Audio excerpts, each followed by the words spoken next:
আসসালামু আলাইকুম, আমি পারভেজ। বর্তমানে কুয়েটে এনার্জি সায়েন্স ইঞ্জিনিয়ারিংয়ে পড়তেছি। আমার এই ভিডিওটা মূলত যারা এই 25 ব্যাচে তোমাদের এক্সাম দিচ্ছ তাদের জন্য। যে মনে করো শেষ আর একদিন পর তোমাদের এসএসসি এক্সাম, তোমরা এই মুহূর্তে কী কী করবা। ফার্স্টলি হচ্ছে যা তোমাদের যেহেতু প্রথম পরীক্ষা হচ্ছে বাংলা, সো বাংলাকে সব থেকে প্রাধান্য দিবে। এখন আগে যা পড়ছো ডাজেন্ট ম্যাটার, সামনে কি হচ্ছে তোমরা সেটাই ফোকাস করো। তোমাদের যে বাংলা ফার্স্ট পেপারে যে 7টা সিকিউ লিখতে হবে, অবভিয়াসলি 7টাই লিখবা, কোনোটাই গ্যাপ দিবা না।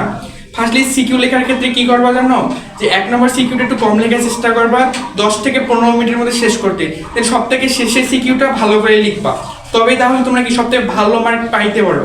আমি কিন্তু বাংলায় 196 পেয়েছি 200-র মধ্যে, শুধু এই স্ট্র্যাটেজিটা মেনটেন করার কারণে। বাংলা সেকেন্ড পেপারটা কি করবা, জাস্ট যেগুলো অনেক ভালো করো সেগুলো অ্যাটেন্ড করবা। ইংলিশের ক্ষেত্রে সেম, তবে সব থেকে কার্যকরী উপাদান হচ্ছে ফিজিক্স, কেমিস্ট্রি, ম্যাথের মধ্যে ফিজিক্সটা তোমরা সব থেকে বেশি করে করবা, ফোকাস দিবা। কারণ বরাবরই দিনাজপুর বোর্ডের ফিজিক্স কোয়েশ্চেন ক্রিটিক্যাল হয়, সো এবারও ফিজিক্স কোয়েশ্চেন ক্রিটিক্যাল হবে।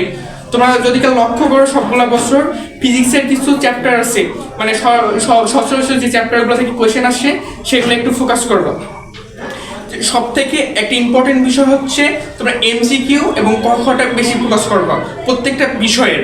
মনে করো বাংলা বলো বা আইসিটি বলো বা তোমরা ফিজিক্স, কেমিস্ট্রি, ম্যাথ যেটাই বলো না কেন, তোমরা সবসময় এমসিকিউ প্লাস ক খটা বেশি ফোকাস দেবা, তাহলে তোমরা কি সব থেকে ভালো করে একটা রেজাল্ট পাবা। সর্বোপরি এটাই বলবো দিন শেষে, যে তোমরা যে আগে যা পড়ছো ডাজেন্ট ম্যাটার, এই লাস্ট মুহূর্তে সবগুলা একদম সুন্দর করে গোছালোভাবে তোমরা কি করবা, রিভিশন দিবা। রিভিশন স্ট্র্যাটেজিটা কেমনে হবে, ফার্স্টলি 1 নম্বর স্টেপে কি করবা জানো, তোমরা আগের যা পড়ছো আগের সব নোট খাতাগুলা রিভিশন দিবা, দিবা। সেকেন্ড নম্বর হচ্ছে সব এমসিকিউ প্লাস অফ ক খ এগুলা করবা। থার্ড স্টেপে হচ্ছে কি গ অথবা ঘ করবা এবং এগুলা দিয়ে তোমরা ফুললি একদম ক্লোজ করবা।